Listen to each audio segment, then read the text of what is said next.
ফিফার নিয়ম অনুযায়ী 55 সদস্যের একটি প্রাথমিক তালিকা জমা দিয়েছে ব্রাজিল ফুটবল কনফেডারেশন। এই তালিকা থেকেই পরে বেছে নেওয়া হবে চূড়ান্ত 26 সদস্যের স্কোয়াড। আগামী 18 মে রিও ডি জেনেরিওতে আনুষ্ঠানিকভাবে সেই দল ঘোষণা করবেন ডন কার্লো আনচেলত্তি। আসুন দেখি এই 55 জনের তালিকায় বড় নাম কি কি আছে।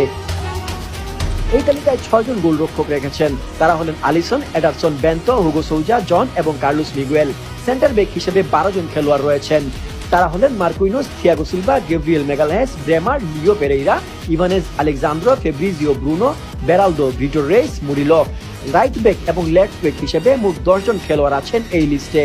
তারা হলেন Wesley, Danilo, Paulo, Henrique, Vitinho, Alexsandro, Douglas Santos, Luciano Juba, Caio Henrique, Kaiki, Carlos Augusto. Midfield সামলানোর জন্য কার্লো আনচেলত্তি রেখেছেন 12 জনকে। তারা হলেন Casemiro, Bruno, Guimaraes, Fabinho, Andre Santos, Danilo, Lucas Paqueta, Gabriel Sara, Joao Gomes, Andreas Pereira, Joelinton, Gerson, Matheus Pereira.